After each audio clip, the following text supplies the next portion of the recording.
You are here because of the Lord, because of Jesus Christ, because of His Word, no more, no less. Amen. You are not here because of Mount Zion. You are not here because of the pastors.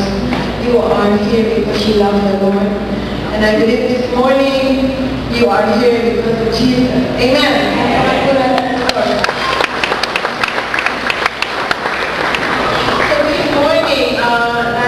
Nagsalita sa baktang Joseph the Dreamer. Amen. Do you know Joseph? Amen. Amen.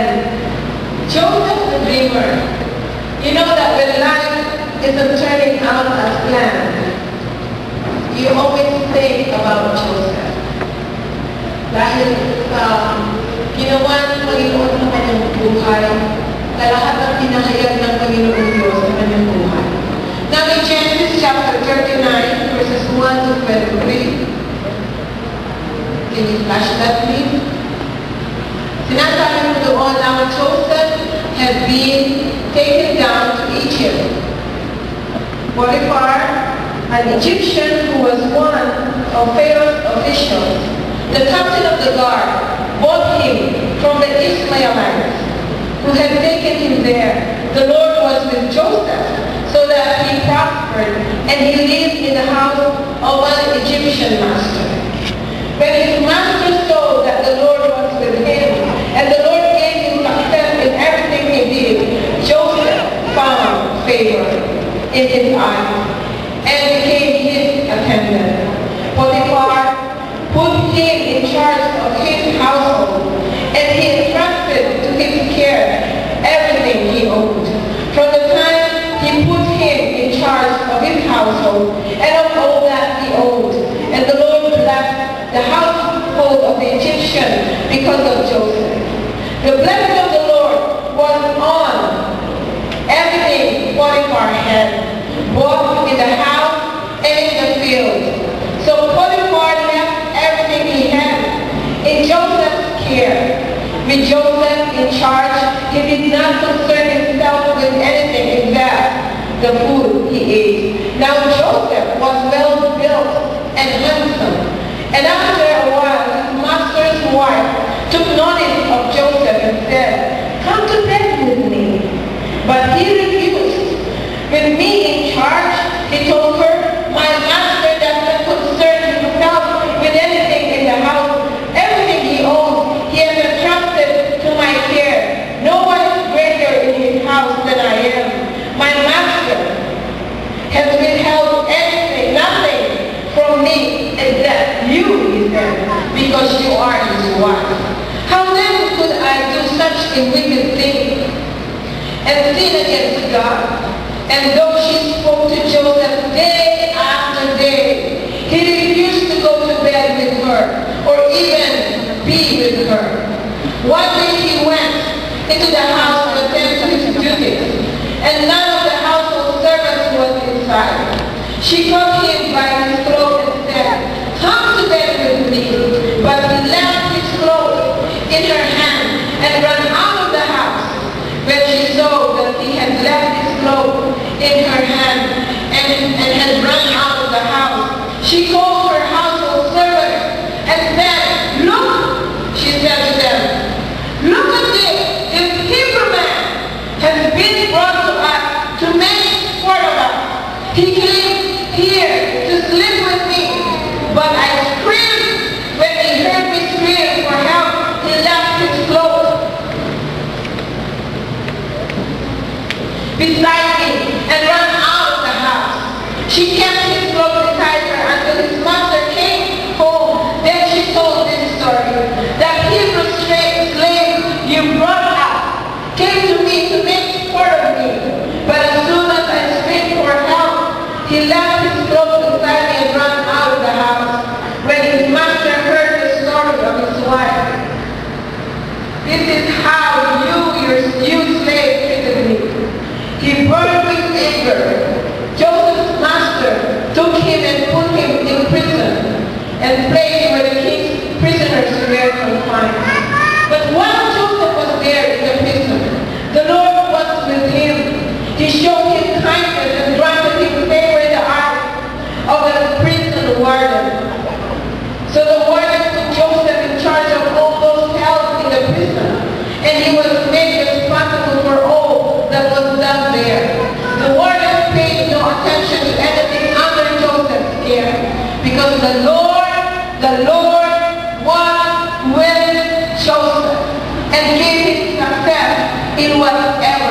he did.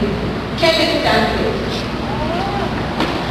Father, in the name of Jesus, we come before your presence, Lord God. Lord, we humble ourselves. We acknowledge you, Lord God. We acknowledge that we cannot do anything without you. Here we are, oh God, broken before you, bowing ourselves very low, so that your Son, Jesus Christ, living in us, will be exalted higher and higher on the throne. As we continuously bow before you and surrender everything before you, I pray, oh God, speak to thy people. I pray, Lord God, that you hide me behind the cross. I pray, Lord God, that you are able, oh God, to reach, oh God, and to meet the needs of each one, oh God. I pray you give us an obedient heart, an open eye, open our eyes and open our ears, that we may be able to see and hear what the Spirit is trying to say and tell us. Give us an obedient heart to follow your words and be exalted only you alone in our midst. In Jesus' name, amen.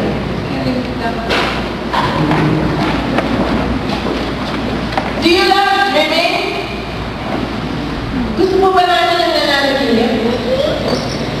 Do you enjoy dreaming? Don't know, di ba? Kasi kuminsan, kung napakaganda ng aking panaginip, talagang paggising natin sa umaga, talagang tayo yung pumunta palabas sa kwarto because we have a wonderful and a beautiful dream. Pero minsan naman, nananaginip ka lang nakakapagod. Mikey, do you understand me? Okay. Sometimes, those dreams, sometimes we are having bad dreams. But during that bad dream, in that dream, you want to wake up, isn't it? You want to wake up. Gusto mo, agad kang gumising. Gumising pa nga, nagpapangunod ka. So here we find a guy who had dreams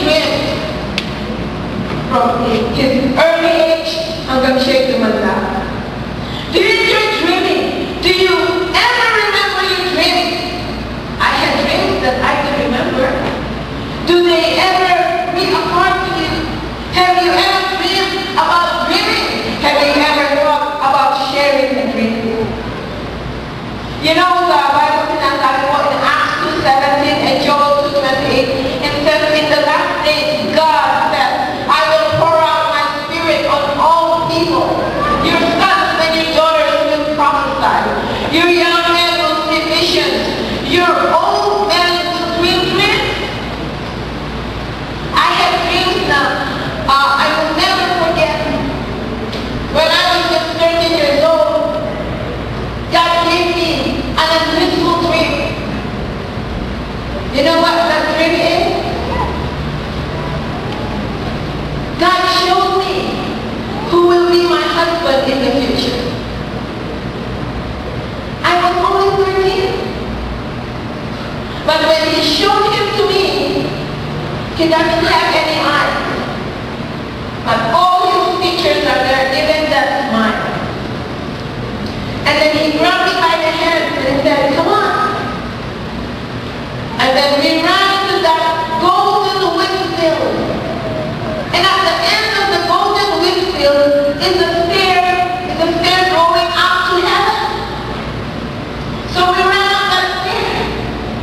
And at the end of that stair is a big, big, big castle. Then there are two angels that approach us and they said, come, you better get dressed because you're going to get married. And then they dressed us up and then we were walking along the aisle, one of us. And I thought to myself, if I'm going to marry this man, how come he's not waiting at the end of the aisle? How come I'm marching together with him? Little did I know, the meaning of that dream is that at the end of the altar, Jesus is waiting for us. And both of us are going to get married to Jesus. That was when I was 13 years old. And then at 17 years old, I married this man. But before I married him, I turned him down 4 times because I'm in love with another guy. But you know what? It's because of the dream. Do you remember your dream? I do. Naalala po ba natin ang ating mga panaginip? Meron tayong mga panaginip na hindi natin natatandaan, pero meron tayong mga panaginip na hindi natin makakalimutan. Amen? Now I think in Joel 2:28, Joel is talking more about daydreaming than he is about night dreaming. You can do much about dreaming at night, but you can do better during the day. Well, daydreaming is mostly associated with negative, negative connotations. Ayan, daydreaming ka na naman. At daydream ka na naman. Wala ka nga nagawa pati natin, kaya wala ka nagawa pati hapon. Lagi ka na nakilala. Wala sa mundo. Amen? But you know what? As a Christian, I always daydream. And I think this is faith. I always think of the things that God showed me. And I keep thinking about them. I keep burning them within me. Way back when we were in Kuya, I dreamt of one thing. And then God showed me that we were able to put up a church in the heart of the city near the market. And it's a big building. And he showed me that in that building, you hear beautiful sounds of praise and worship coming out of that building. And he showed me that the windows of that building are like this. Multicolor, glass. I keep thinking about that. I keep thinking about that. Until finally the Lord led us to live city theater, di ba? Inupahan natin yung city theater. And then I know tatagal tayo doon. Pero hindi. We only stayed there for 5 years. And the Lord, with His grace and mercy, we were able to buy this piece of land. And after 3 months, able to build a church. Every day I think about that. You're going to give us a church. You're going to give us a church, Lord. You showed it to me. Every day I'm excited. I keep thinking about that church. Did it sound bad? Hello? Amen. God is faithful. Okay. We learn from those who are ahead of us. Marami pong mga tao ginamit ng Diyos sa mga nakaraan na nakita natin ang pagkilos ng Diyos sa kanilang buhay. Kailangan tayo matuto sa ginagawa at pagkilos ng Diyos kung ano man ang ginawa para natin sila sa Panginoon. We have to learn from them. They are more mature, older, wiser, more insightful, perceptive. They are visionary. People who are further ahead of their spiritual journey than we are. Here are a few verses that explain this process. In John 20:15, Jesus said, I have set you an example that you should do as I have done for you. In 1 Peter 2:21, Peter writes, to this you were called because Christ suffered for you, leaving you an example that you should follow in His steps. In 1 Corinthians 11:1, Paul also writes, follow my example as I follow the example of Christ. In 1 Corinthians 10:6,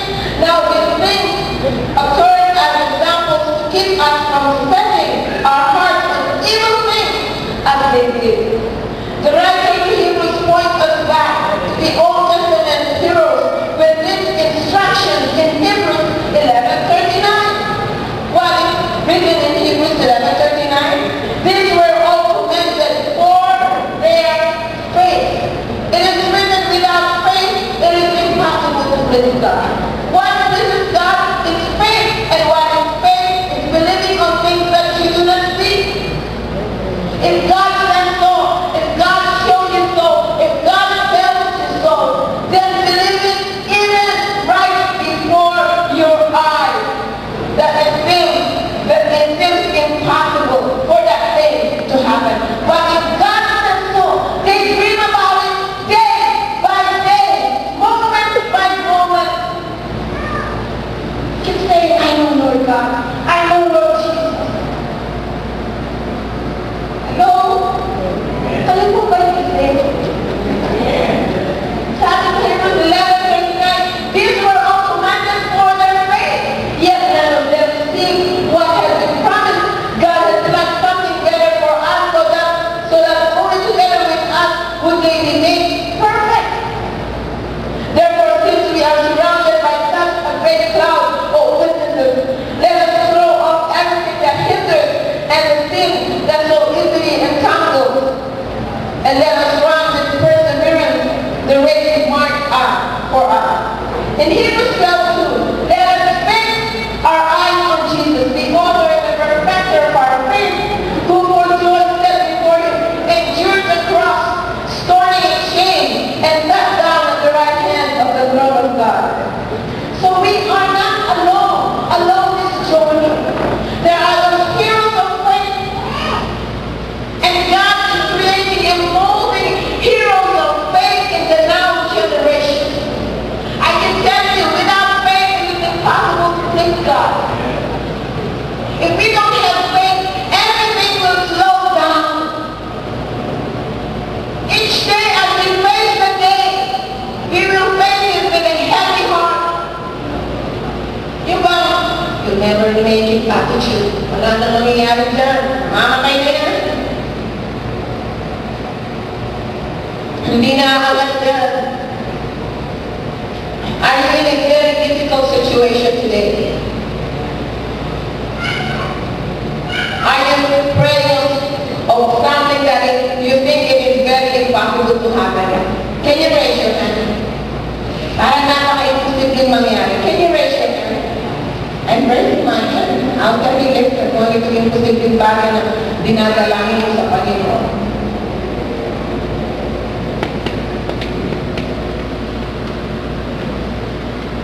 Anong sabi ng salita ng Diyos? With God. With God. With God what? Ako sila may alam nun. Sila. With God what? Do you believe it? Mga baby lang, naniniwala. Do you believe it? Okay. Ano sabi?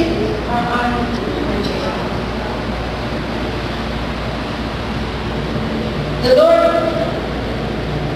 gave me a dream.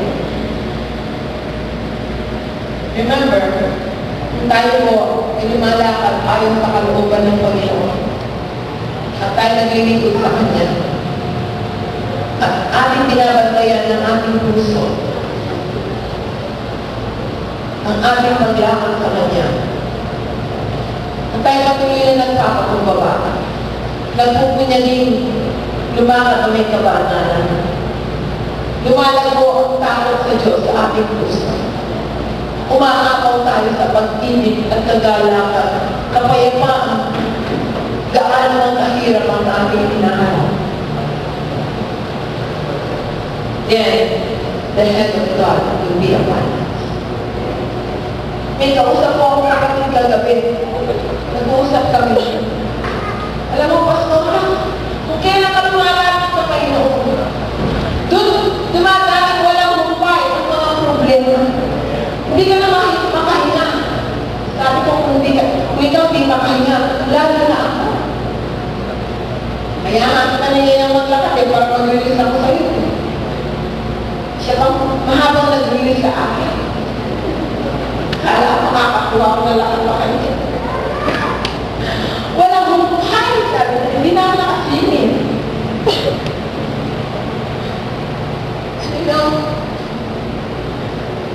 Pero alam niyo po,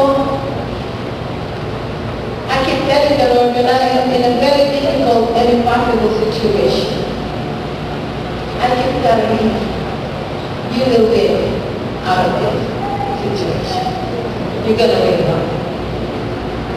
May kalutahan. Kaya nga tinawag ng problema, lahat ng problema may solusyon. Madalas po, sinasabi ko sa sarili ko, kanina, hayaan yung problema sa kanyang sarili problema. And then I can tell the Lord, Lord God, nandito po kami sa church ng Pilihan. Sabi ko gano'n. Tapos, pinakita ko sa akin sa panaginip, mag-church kami. Napakaliti pa naman ang pinakita mo. Eto nga, magbayad ka rin dito sa kulat eh. Kung minsan, sabi ko, nalilate pa kami ng pagbayad ng upa. O tumagaling ko na kasi ang pangit-pangit ng church ng kulat, sabi ko. Parang bodega, walang feeling. Ginawa namin feeling, pera. Parang sa mga lumang feeling, pag gano'n-gano'n. Nakakahiya, nagkakagiyan kami ng Amerikano. Sila ay tatayo sa stage. Pagkatapos nila Netflix, pang-wait na ko, tutubo ito. Yung nagsisinungaling. Tatakbo sila sa banyo, kukuha sila isang tabo ng tubig, imumong sa kanilang sarili sa sobrang init mga activities. Ito po yung doon. And then pinagkita ko sa akin ang panaginip na to, sabi ko, paano kaya mangyayari ito? But every day, I shared the dream to some of our leaders. Sabi ko na nagiging ako, ganito, ganyan. And every day, I'm declaring the dream sa asawa ko. Kuminsan sa mga anak. And every day, I made bleeding. Ano ang tawag sa mga glass na yun? Stained glass. Ito, alam mo yung church natin, stained glass, nakita ko natin. Malapit sa palengke, kapay natin. At nangyari. In just a few years, nangyari.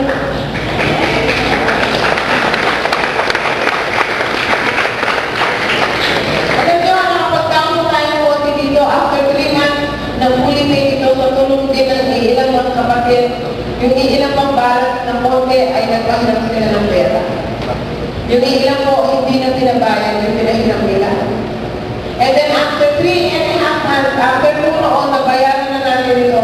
Ito na si Pastor Edgar nag-declare, sa June 6, sabi niya, pasisimulan natin ang construction ng church. Sabi niya gano'n. Nung nag-declare siya gano'n, sabi ko, ano na naman sinasabi nito? Katapos lang natin nabayaran ng lupa, saan na naman kami kumukuha ng pera? Sabi ko, nag-declare ko si Pastor, sabi ko, nag-iskagal ako.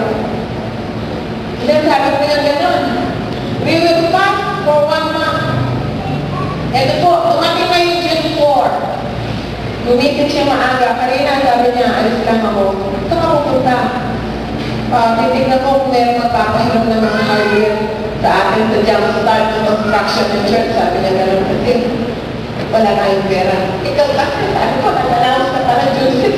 2 araw na lang kung paano tayo yan. Sabi ko gano'n. Umalis po siya, hindi siya nag-alusal.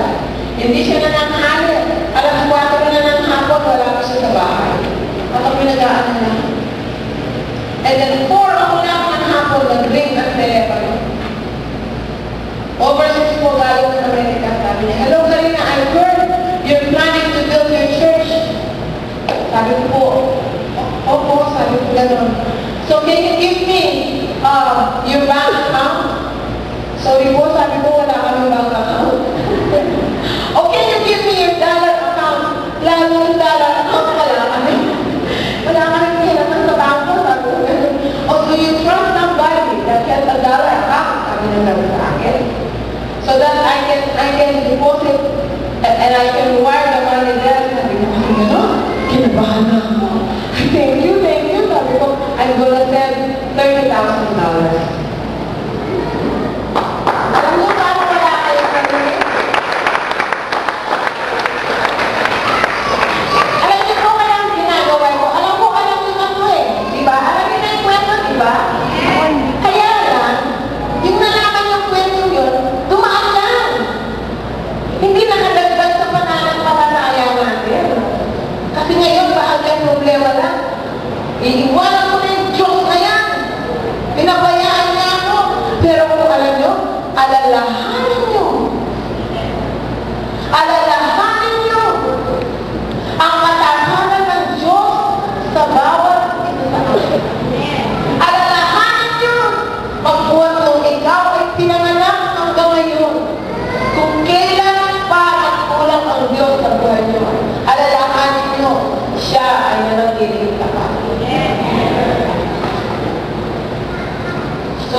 And then, tinawagan ko si Pastor, Dad, sabi ko, saan ka na? Karina, walang hardware na gusto magpautang sa akin kasi ayaw na mag-utang ng Panginoong Diyos. Sabi ko, hindi ka uwi ka na. Bakit? May nag-donate ng $30,000. Umiyak ko siya sa phone. Iyak na iyak. Kaya napasimula ko na, why am I telling you this? In the name of Jesus, if God has put a desire in your heart, especially that desire is according to His will, He is the one who has put that desire, that dream, that vision in your heart. I want you to think about it moment by moment. Daydream about it and think about it as it is already being done in your mind and in your heart. And God will fulfill that dream. Ito na naman po, another dream. Bago ko sasabihin ito. Another dream. Nakita ko po sa panaginip. Dami ng panaginip ni Pastora. Di po nangyari ito ni Danan. Alam na 34 years of full-time ministry. Nakita ko po, kami lahat ng mga klase sa Bible School, nakaline up sa airport, 2 by 2. So, nauna po sila, dumating yung mga aeroplano nila, nag-landing yung aeroplano nila, 2 by 2, tig-iisang aeroplano. Kami po pinakahuli sa line, mag-asawa. So, kami na lang natira sa airport, mag-asawa. Agad po namin hinintay yung aeroplano, tapos ang init-init pa. Yung mga aircraft na wala ng shading parang ano lang, under the sun na tapos ganyan lang. Wala akong dumating ng aeroplano. Kapag daga, sabi ganun. Sumunod, hop-in, sabi ganun. Kasi mo aeroplano. Sabi namin ganun. Pagtingin namin sa daan, nandun yung aeroplano, hindi naglalagin. Kaya lang, napakalaki. Si Juan Benedict complain. Kaya sabi ko, paano tayo aakyat? Sabi ko, nakasuspend sa airplane. Meron po siyang ibinabang hagdanan. Alam niyo po, hagdanan na rope-lang. Tapos, meron lang apakan ng kahoy. Naulawan niyo po yung sinasabi ko. Naku, nakapiligro. Sabi sa akin ni Pastor, akit tayo dyan. Sabi niya, yan ay aeroplano natin po naman. Napakapangin. Napakalaki naman. Sabi ko, mag-yan po kami. Sabi sa akin ni Pastor, siya po nag-upong sa akin. Huwag kang tumingin sa kanan. Huwag kang tumingin sa kaliwa. Lalo na huwag kang tumingin sa ibaba. Just look up. And concentrate sa iyong ginagawa. Just concentrate on what you are doing. Do not look to the left, not to the right, not down. Just look up. He said. Pero huwag tayo mamulagso. Nakakyat po kami. Tapos, along the middle of that rope, of stair na yun, hinampas po kami malakas na hangin. Sabi na, hold on! Tapos, sinasalaw po kami nung hagdanan na yun. Until finally, nakapunta po kami sa loob.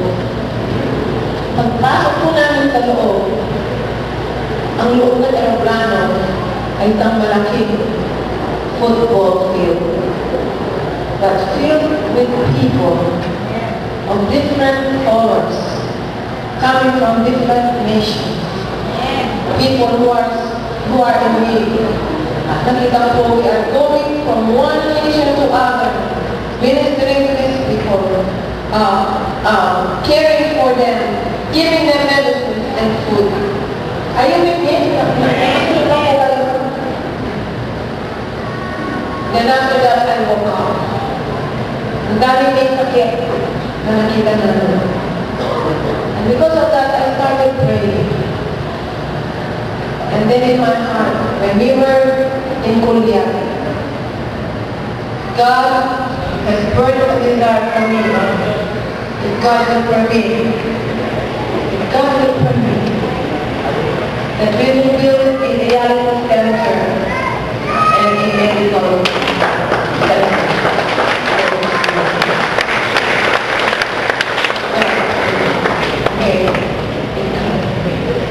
I kept that in my heart. Kinako ko ito. I know Nung ako'y namin to last time, I think, by the month of June or May, si Pastor Mochi, ano niya, kailan ko dinigay yun? That I'm ready for a dialysis center. Anong month yun? June. So I think it was June. Because it was June when God gave me the signal to declare that. Paano sa June ko dinigay ito? Sa inyo, behind the COVID. Because during June, ako'y bumibili ng ticket sa travel agency. And then, biglang nag-ticket phone ko, cellphone ko. It was my brother in America. Sabi ko, Kuya, Pastor din po ito, Kuya, dapat tumawa. Ang aga-aga yan. Paano nawagan mo lang ako mamayang gabi, hindi ka mabubuyan. Ang sabi niya, nanaginip ako. Kanina, sabi niya, ngayon, yung nangyari sa sabi ko gano'n. Nakita ko sa panaginip, sabi niya, nakapagtayo ng isang malaking lugar. Tapos, ang sulpuan doon, ang dami, mga building na institution, sabi na ano. Tapos, pinakita ni Lord na ito yung pagkakalog niya, dyan sa Pampanga, sa Angeles, sabi niya. Tapos, pinakaya ko pinag sa Panginoon, ano po ba yung tayo ito? Sabi niya gano'n. Tapos, sinabi sa akin ni Lord sa panaginip, ibinulong ko kay Karina. Itanong mo sa kanya. Ganyan po, nasa travel agency ako po sa kapatid ko. Nung sinabi ng kuya ko na ibinulong sa kanya, ibinulong kay Karina sa kanya, itanong. Umiiyak po ako, sabi ko ng travel agent. Ate, okay ka ba? Ano po tinanggap mo balita? Iyak ka na niya? Ganun po ako. I was crying because God has to cause my brother to live, to confirm to me that with what he has told me, now is the time to reveal it. And then, ano ba yung karito? Sabi na, kuya. Ako nagpatuloy, sabi ko gano'n. Kaya dami na nakakay sa kidney disease, sabi ko, mahihirap sila. Yung pala may medical missions tayo, kausap ko yung mga doktor, sabi gano'n. Ang dahil na, kasi ang mahal ng dialysis, sabi ko. Dinalain ko kay Lord ng pwede, biyaya na tayo na magbuka ng dialysis center. Sabi ko gano'n sa kanya. Pero ewan ko kung gagawin niya Lord, hindi, I just pray. But every day, sabi ko, I am daydreaming about it. Ini-imagine ko kung paano yung building, kung paano. Nandiyan pa po ba kayo? So, hanggang nakaalis po ako ng July 11. Sabi ko po kay Pastor, pagdating ko sa Chicago, huwag ko muna akong kapag-preach. 8 months ako sa Pilipinas, napagod ako masyado. Ang dami kong gerang kinarap doon, sabi ko. Ang dami kinayos. Gusto ko lang matulog. Sa palagay niyo po ba nangyari yun? Hindi. Hindi po ako ng natulog. Ang dami kong tumatawag, ang dami kong nag-iiwan. Well, anyway, one night, I got a phone call sa aking business. It was a Saturday night. Ate, sabi niya, kita naman namin yung mga pictures mo sa Facebook, ang ate-ate mo. Kasama ko ito. Nasa California siya. Tawa na kami mag-asama. Siya na kayo mga ate-ate niya kung kailan maganda, sabi ko. Pero ate, sabi niya, nakita ko, nagpupunta ka pala sa mga squatter area. Nagpapakain kayo ng mga tao. Sabi niya, saka nagagawin kayo. Oo, sabi mo. Hindi ko akalain gagawin mo doon. Sabi niya, bakit naman ginagawa mo ni Lord? Sabi ko, gano'n ba? Sabi niya, ate, ano pa gusto mong gawin? Alam mo na, sabi ko, kasi, ewan ko bakit nasa puso ko mga maskino.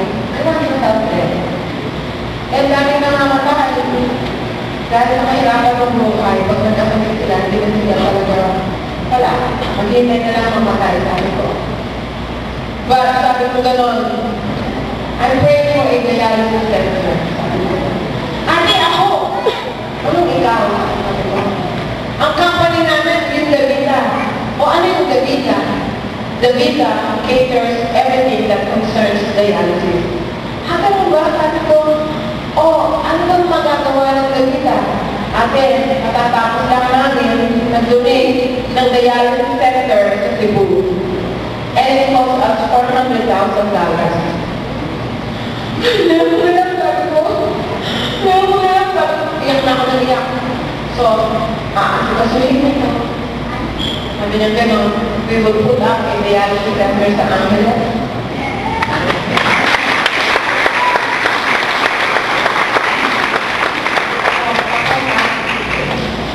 So when you go home, sabi niya, find a lot. Meron kami panganting lobby pa sa church, sabi ko. Yun na lang, gamitin natin. No, sabi niya, kahit lupa niya na, bibili pa rin namin. We will buy the lot, we will put the building, we will put the machines, they are all brand new, sabi niya. We will supply you for 2 years with needle and the fluid, sabi niya, for 2 years. Then after 2 years, you are on your own. Iniwan na natin sa inyo yung dialysis.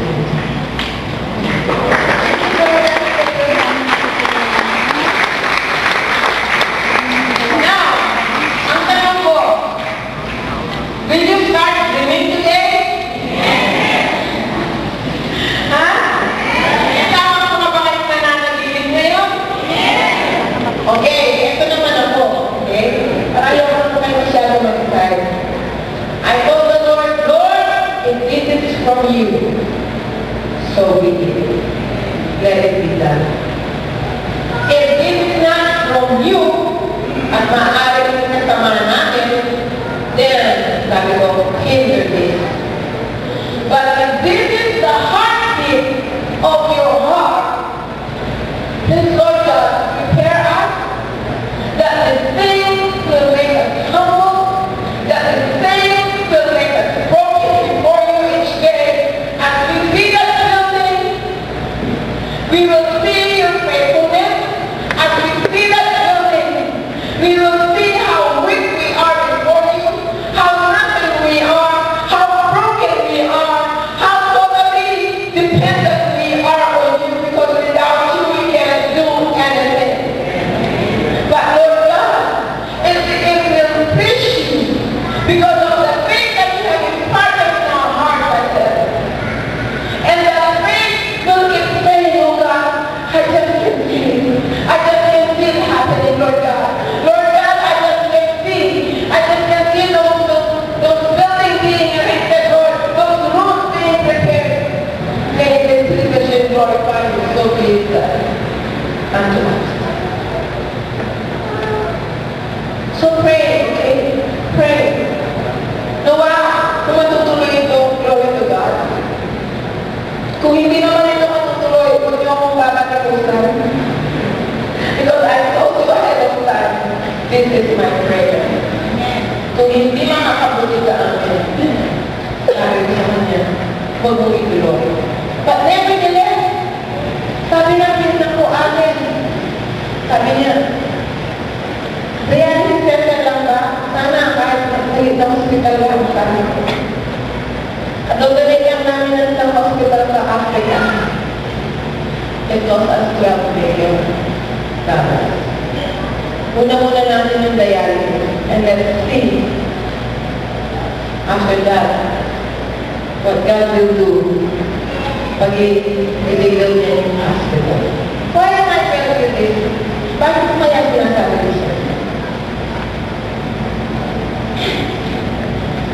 Because I want you to rise above your impossible situation right now. Kanina I asked you, sino dito ang dumadaan na napaka-imposibleng sitwasyon, nagtaas kayo ng laman? Hello? Dito ba? I want you to rise up above that. I want you to trust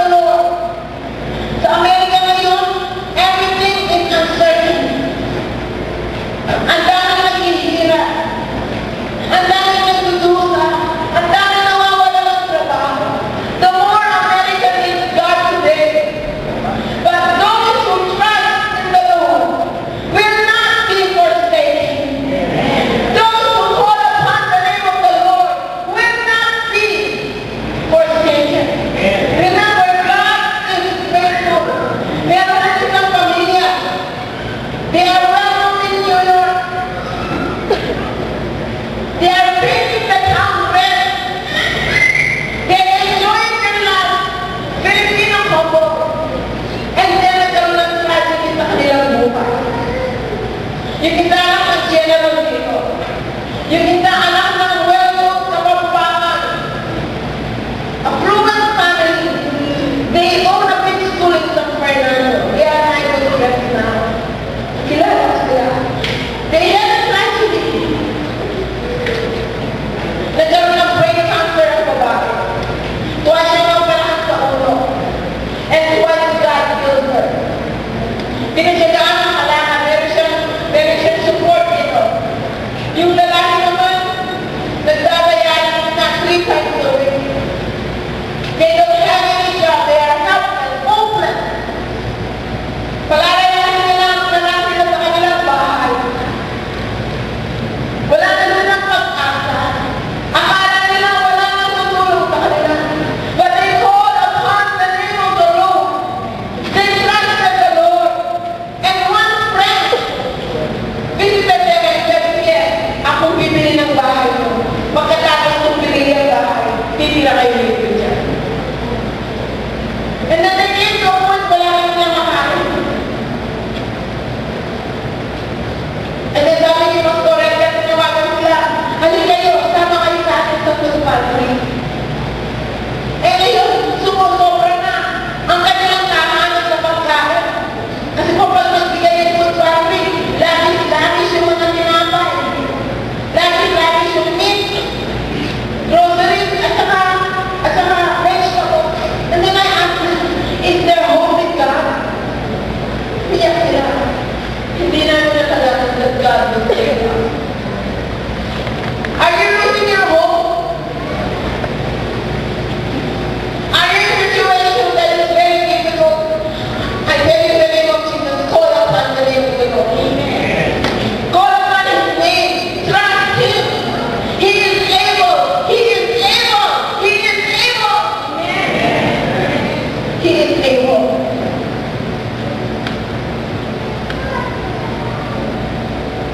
The life of Joseph, ito po ay series na ituturo ko, can overcome a lot of things sa kanyang buhay. When God showed him those dreams, he was only 17 years old. Dahil bata siya, binulala ang mga panaginip na to. That made his parents and his brothers angry with him. And then his brothers hated him. Until finally they sold him into slavery. Ang dami niyang dinaanan sa buhay. You know what? Meron po akong ginawang sermon, The Making of a Man of God. At ang saktang doon ay tatlong bagay yan. It is a cup of pain, a night of confusion, and places of isolation. Huwag na kayong magtaka. Every time you want to get closer to the Lord, that decision, that iron decision that you made for God, to be as close as much as possible to Him, that decision will be tested. But if you remain faithful, if you will tell the Lord, no matter what, oh God, I will still serve you. If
the Joseph generation.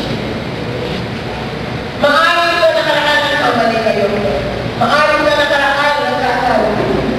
But it's time to rise up and say, God, I want to be part of that Joseph generation. I want to be part of it. Stay in the program of the Lord. Alam mo si Joseph? Even sa gitna ng kulungan, he remained faithful. What happened? God promoted him. Pinasa namin ng kanina. Ginawa siyang leader. Sa prison cell. Siyang nakulong doon. Wherever he goes, nagkakaroon siya ng promotion. And to the end, he became governor of Egypt. But the issue here is faithfulness. The issue here is having a good heart. The issue here is obedience. The issue here is the fear of the Lord. Do you fear God in your heart so much that you do not want to displease Him? That every time you displease Him, it hurts you so badly that you can live it out without saying, Lord God, I'm sorry, I don't want to do it again. I want to rise up from this. I want to overcome this, Lord God. Help me, help me. I hate this, Lord. Because you are so precious to me. I love you.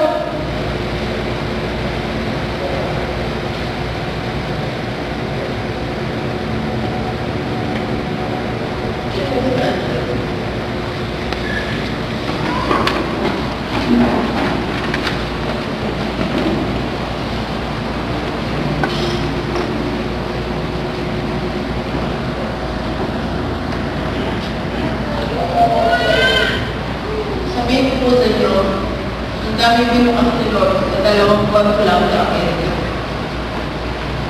Pinatawag po ako ng isang malaking foundation, hindi magkasama. Ito po yung Feed the Hungry Foundation. By next year po, we will be receiving a lot of food packages. Ang isang package can feed 10 people in the family. Tinatanong nila kung ilan ang gusto natin pakainin araw-araw. Sabi nila, do you want to cater 5,000 people a day? Sabi ko, I don't think, as of now, I don't know, because we might not doing anything else but feeding. As of now, we're feeding 100 to 150 people every other week. Maybe I'll try 500 people. And then we will just add. This is the Feed the Hungry Foundation. So because of that, we register our foundation in America. The name of the foundation is Youth Dream Center Foundation. Alam ko kang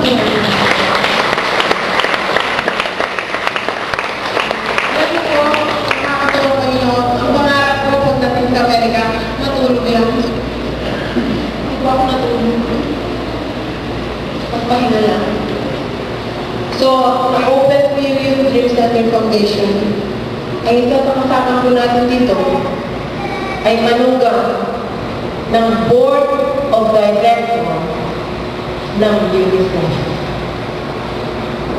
And this Board of Directors is connected to different nations and to different grants around the world.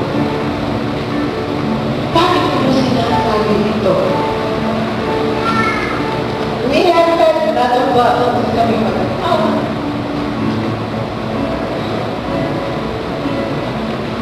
Minsan, inisip ko sa buhay ko na kung pwede na lang mag-ibig sa Panginoon ng walang nakahalong tao. Sakit po eh. Mga tao they want to manipulate you, they manage you, they treat you as they treat you like you are a little mouse.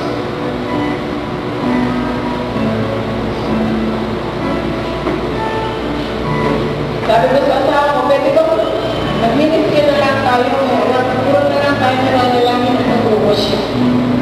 Wala ng tao. Sabi ko, niyak po sa kanya. Sabi niya, Marina, hindi pwede. May kita.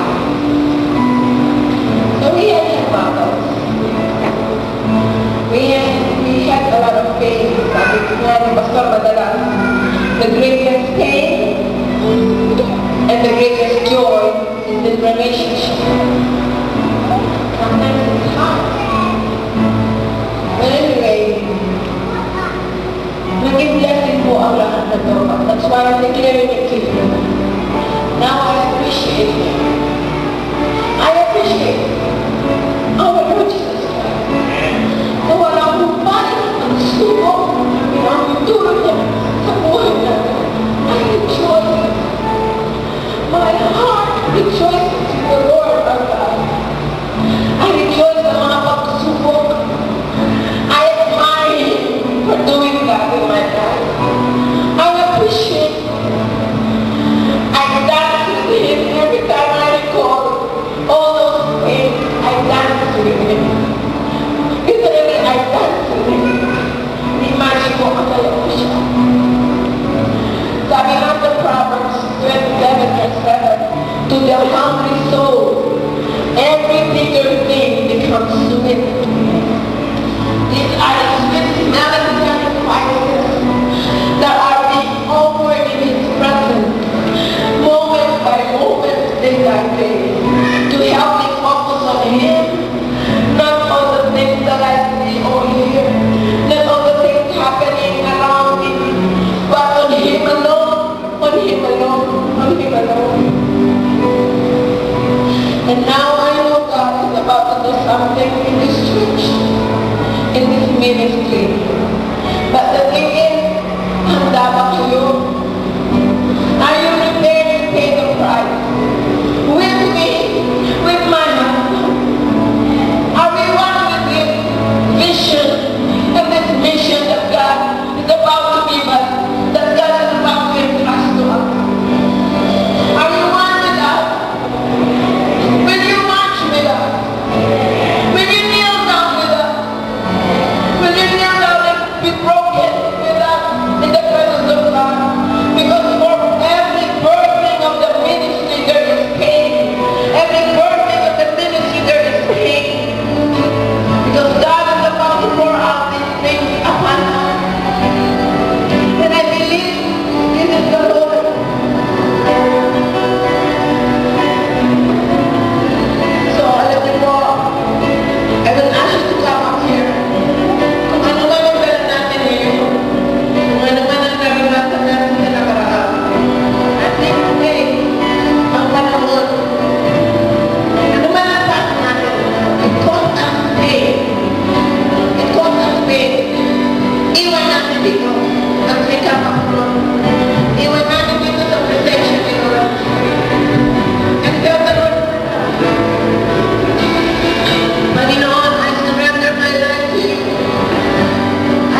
Lord, how deep are the wounds?